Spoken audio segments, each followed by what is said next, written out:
గత 2 రోజులుగా భిన్న వాతావరణం కనిపిస్తుంది. ఉదయం నుంచి మధ్యాహ్నం వరకు ఎండలతో సూర్యుడు తన ప్రతాపం చూపిస్తుండగా మధ్యాహ్నం నుంచి రాత్రి వరకు వరుణుడు బీభత్సం సృష్టిస్తున్నాడు. ఇక రాబోయే 5 రోజులు ప్రజలు అప్రమత్తంగా ఉండాలంటున్న నిపుణులు. హైదరాబాద్ నగరంలో అక్కడక్కడ చిరుజల్లుల వాన కురిసే అవకాశాలున్నాయి. ఇంకో 5 రోజులు రాష్ట్రంలో భారీ వర్షాలు కురవనున్నాయి. హైదరాబాద్ నగరంలో మోస్తారు వర్షాలు కురుస్తాయని వాతావరణ శాఖ నిపుణులు శ్రావణి అన్నారు. ఇక ఇదే అంశంపై మరిన్ని వివరాలు మా ప్రతినిధి నిర్మల అందిస్తారు. గత 20 సంవత్సరాల కంటే కూడా ఈ సంవత్సరం మాత్రము ఎండల ఉష్ణోగ్రత భారీ ఎత్తుగా నమోదైందనే విషయం అందరికీ తెలిసిందే. అదేవిధంగా ప్రతిరోజు కూడా 46 డిగ్రీల వరకు ఉష్ణోగ్రత నమోదైన సూచనలు కూడా మనకి కనిపించాయి. ఎండ దెబ్బకు ఎంతమందో కూడా గురై వాళ్ళు చికిత్స పొందిన వాళ్ళు ఉన్నారు. అలాగే ఎండ దెబ్బకు గురై మృత్యువాత పడ్డ వాళ్ళు కూడా చాలా మంది ఉన్నారు. కానీ ఒక్కసారిగా నిన్న వాతావరణము చల్లబడిపోయి భారీ వర్షం నమోదయ్యింది. మరి ఆ వివరాలు వాతావరణానికి సంబంధించి ఈ మార్పు చేర్పులకు గల కారణాలు వివరాలు మనతోనే ఇప్పుడు ఇక్కడ వాతావరణ శాఖ నిపుణులు శ్రావణి గారు ఉన్నారు. అడిగి తెలుసుకుందాము. మేడం చెప్పండి, అసలు ఈ వాతావరణం మార్పుకి గల కారణాలు. గత 10 రోజులుగా దాదాపుగా ఏప్రిల్ 23వ తేదీ నుంచి మే 1, 2వ తేదీ వరకు కూడా చూసుకున్నట్లయితే ఉష్ణోగ్రతలు క్రమేపీనా పెరుగుతూ అత్యధికంగా ఉష్ణోగ్రతలు నమోదవడం అయితే జరిగింది. కానీ మనం మే 5వ తేదీ నుంచి చూసుకున్నట్లయితే ఒక ఉత్తర దక్షిణ ద్రోణి అనేది ఏర్పడడం జరిగింది.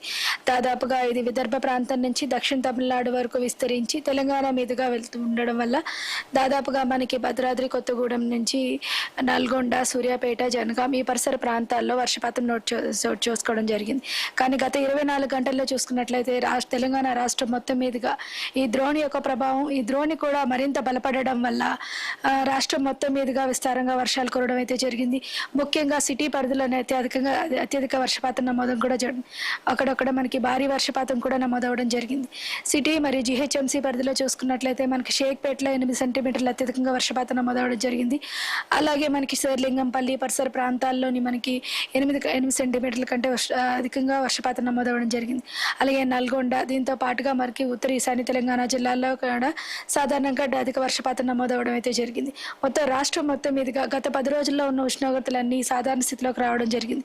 ప్రస్తుతానికి రాష్ట్రం మొత్తం మీదుగా చూసుకున్నట్లయితే మనం ఒక ఉత్తర తెలంగాణ 1-2 జిల్లాలు మినహా మొత్తం రాష్ట్రం మొత్తం మీదుగా మనకి 39 నుంచి 40 డిగ్రీల మేర ఉష్ణోగ్రతలు నమోదవుతూ వస్తూ ఉన్నాయన్నమాట.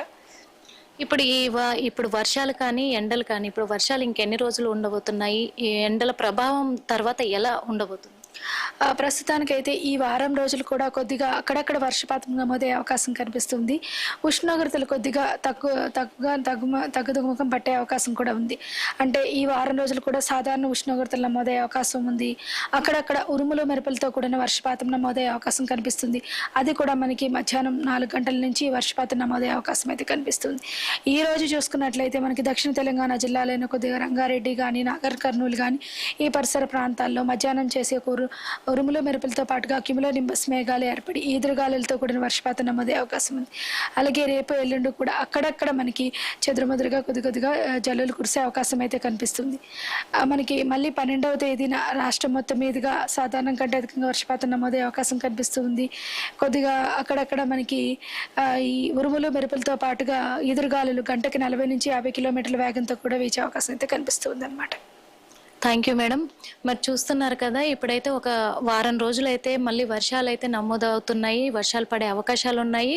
కాబట్టి ప్రజలు కూడా జాగ్రత్తగా ఉండాలి. ఎందుకంటే భారీ వర్షాలు నమోదైనట్టయితే మాత్రము కొన్ని ఇబ్బందులకు గురవుతారు కూడా.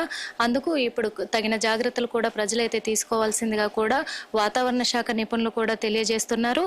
ఇప్పుడు ఎండల ఉష్ణోగ్రత మాత్రము సాధారణ స్థాయిలోనే నమోదవుతాయని కూడా వాతావరణ శాఖ నిపుణులు